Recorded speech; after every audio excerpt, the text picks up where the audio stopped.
home remedy of cough.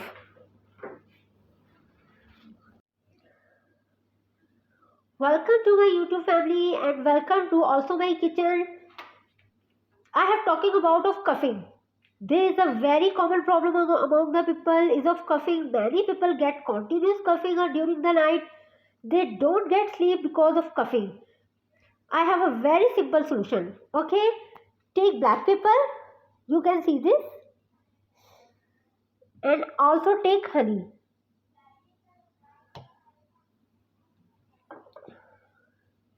I take a bowl. Okay,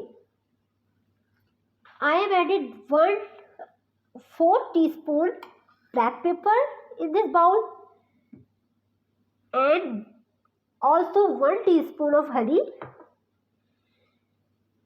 and mix it well. You can see this. Okay, our paste is ready.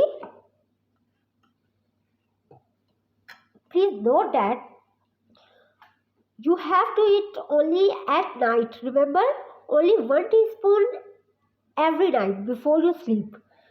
You will notice you have been relieved from continuous coughing and you will get good and sleep well at night.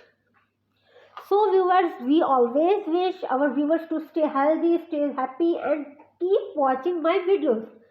If you have not subscribed my channel, please subscribe my channel for more beneficial videos. Please like, please subscribe and please also share. Thank you very much.